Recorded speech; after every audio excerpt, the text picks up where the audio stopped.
Welcome back to the channel.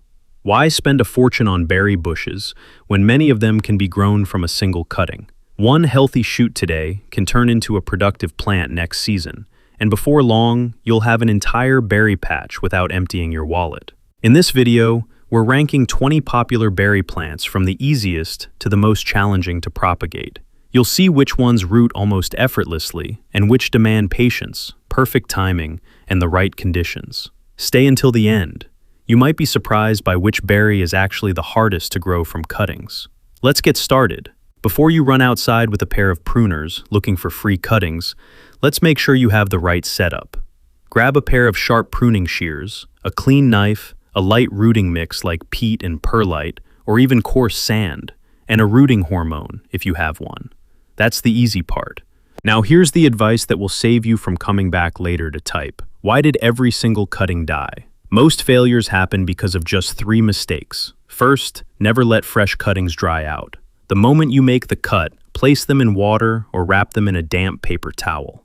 Second, don't stick them into heavy garden soil. Young roots need air just as much as moisture, and dense soil is a fast track to rot. Third, keep them out of direct sunlight. A clear cover in full sun turns into a tiny greenhouse, and your cuttings become steamed vegetables.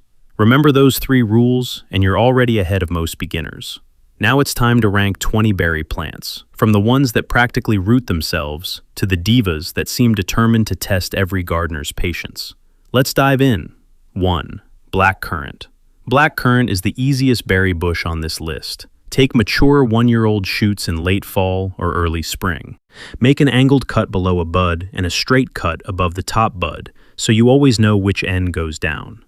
Place the cuttings in a jar with a little water and keep them in bright, indirect light. Roots usually appear very quickly. Once they're about 2 to 3 centimeters, 1 inch, long, move the cutting into a light mix of peat and perlite or coarse sand. Don't leave it in water for too long, or the delicate roots can begin to weaken. 2. Grapes. Forget storing hardwood cuttings all winter. In summer, grapevines give you an even easier option. Side shoots, often called suckers or lateral shoots, that are removed during routine pruning. Keep one node with a single leaf, then trim that leaf in half to reduce moisture loss. Dip the base in rooting hormone and plant it in a light mix of peat and perlite. Cover it with a clear cup or plastic bag to hold humidity. Without that protection, the soft green cutting can wilt within hours before it has a chance to grow roots. Raspberry. Raspberry is one of the easiest berry plants to multiply because it produces plenty of new shoots from its roots. The best method is to dig up these young spring suckers when they're about 4 to 6 inches, 10 to 15 centimeters tall, making sure each one comes with a small piece of the underground stem and a few roots attached. Plant them right away, water well, and keep the soil evenly moist while they settle in. The biggest mistake is separating the shoot without enough roots or letting it dry out before planting. With a healthy root section attached, most raspberry suckers establish quickly and continue growing as if nothing happened. 4. Red currant. Red currant is almost as easy to propagate as blackcurrant, but it performs much better in soil than in water.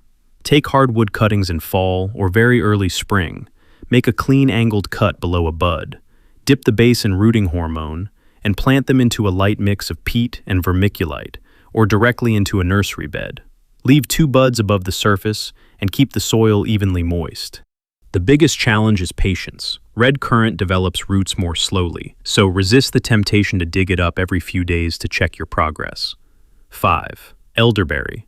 Elderberry is best propagated from softwood cuttings taken in early summer. Choose healthy young shoots that are just beginning to firm up at the base. Cut sections with 2 nodes, remove the lower leaves, and trim the upper ones by half to reduce water loss. Plant the cuttings into a light, airy mix such as coconut coir or peat with coarse sand. Then cover them with a clear dome or plastic bag to keep humidity high. The biggest mistake is using heavy soil. Elderberry loves moisture, but poor drainage quickly causes the cuttings to rot before roots have a chance to form. That's the end of the easy mode. If you've made it this far, congratulations. You've officially earned your berry propagation apprentice badge. Now we're moving into the next level, where plants stop cooperating and start making you work for every root. Before we continue, Hit that like button and subscribe. It tells YouTube this video is worth sharing, and it gives me the motivation to keep convincing stubborn plants to grow roots. Ready for level 2? Let's see who starts putting up a fight. 6. Blackberry. Blackberries are easy to propagate, especially thornless varieties. In summer, take soft green cuttings from healthy new growth, keeping one node and a single leaf trimmed in half to reduce moisture loss. Plant them in a light mix of peat and perlite, then keep the humidity high until roots develop. An even simpler method is tip layering. In late summer, bend the end of a long cane to the ground, bury the tip a few inches deep, and keep the soil moist. By fall or the following spring, it will have formed its own roots and can be cut away as a brand new plant. 7. White currant. White currants are propagated much like red currants and do best from hardwood cuttings taken in fall or early spring. Instead of rooting them in water, plant them directly into a light, well-drained mix such as perlite or peat with coarse sand. Make a clean angled cut below a bud and insert the cutting with 2 buds above the surface. If you're rooting indoors, keep the growing medium evenly moist, not soaking wet. Cover the pot with a clear plastic cup or bag to trap humidity. With steady moisture and a little patience, the cutting will establish strong roots and be ready for transplanting. 8. Gooseberry. Gooseberries may be close relatives of currants, but they're much less forgiving. Hardwood cuttings rarely root well, so softwood cuttings taken in early summer are your best option. Choose healthy new shoots. Make a clean angled cut just below a node. Dip the base in rooting hormone and plant them in a light mix of peat and coarse sand or perlite. Keep the humidity high, but don't overwater. The biggest challenge is preventing rot. Gooseberry cuttings dislike soggy soil, so good drainage and careful watering are the keys to successful rooting. 9. Honeyberry, haskap. Honeyberry is all about perfect timing. Softwood cuttings should be taken in early summer, just as the first berries begin turning blue. Miss that short window by even a week, and the shoots become too mature, making rooting far less successful. Cut healthy young shoots, make a clean angled cut below a node, dip the base in rooting hormone, and plant them in a light mix of peat and plenty of perlite. Cover the pot to keep humidity high, but make sure condensation doesn't drip onto the leaves. Too much moisture on the foliage can quickly lead to rot before roots have a chance to form. 10. Boysenberry. Boysenberry is much easier to propagate than many gardeners expect. The most reliable method is tip layering in late summer. Simply bend the end of a long, healthy cane to the ground, bury the last 4 to 6 inches, 10 to 15 centimeters, in loose soil, and keep the area evenly moist. Over the next few weeks, the buried tip develops its own roots while still attached to the parent plant. Once a strong root system has formed, cut the new plant free and transplant it. The biggest challenge isn't rooting. It's remembering where you buried the tip and keeping the soil from drying out during hot weather. So far, the plants have been playing nice. That's about to change. Welcome to the next level. 11. Black raspberry. Black raspberry doesn't spread the way red raspberries do, so you won't find new shoots popping up around the plant. That means propagation takes a different approach. You can root softwood cuttings in midsummer, but the easiest method is tip layering in late summer. Simply bend the tip of a long, healthy cane to the ground, pin it in place, and lightly cover it with loose, well-draining soil. Keep the soil evenly moist, but never waterlogged. Too much moisture is the biggest enemy here. If the buried tip sits in soggy soil after heavy rains, it can rot long before it has a chance to produce roots. 12. Aronia, black chokeberry. Aronia roots best from semi-hardwood cuttings taken in mid to late summer. For the highest success rate, pull a healthy side shoot away from the main stem so it keeps a small heel of older wood attached. Dip that heel into rooting hormone, then plant the cutting in a light, well-draining mix. Here's the trick that makes a real difference. Gentle bottom heat. Keeping the rooting medium slightly warmer than the surrounding air encourages roots to develop much faster. Even a mildly warm surface in a shaded spot can speed up the process and give your cuttings a much stronger start. 13. Goji berry. Goji berry is surprisingly easy to propagate from softwood cuttings taken in late spring or early summer.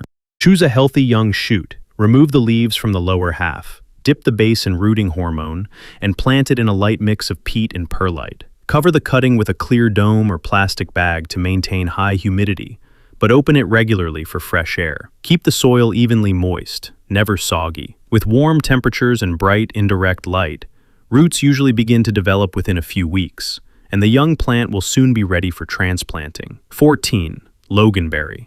Loganberry is usually propagated by tip layering, making it much easier than many gardeners expect. In late summer, bend the tip of a long, healthy cane down to the soil, pin it in place, and cover the last few inches with loose, well-draining earth. Keep the soil lightly moist while the buried tip develops its own roots over the following weeks. Once a strong root system has formed, simply cut the new plant free from the parent cane and transplant it. The biggest mistake is letting the soil dry out, or keeping it so wet that the buried tip begins to rot before roots can develop. 15. Sea buckthorn. Sea buckthorn is usually propagated from semi-hardwood cuttings taken in mid to late summer. Choose healthy shoots from the current season. Remove the lower leaves, dip the base in rooting hormone, and plant the cuttings in a loose mix of peat and coarse sand or perlite. Keep the humidity high while allowing plenty of fresh air to prevent fungal problems. The biggest challenge is finding the right balance. Soil that is too dry slows rooting, while constantly wet conditions can quickly cause the cuttings to rot. With patience and stable moisture, healthy roots will gradually begin to develop. The easy wins are behind us. From this point on, these plants expect more than a pair of pruners and good intentions. You'll need better timing, the right conditions, and plenty of patience. Welcome to the advanced level. 16. High bush blueberry. High bush blueberry likes to do things its own way.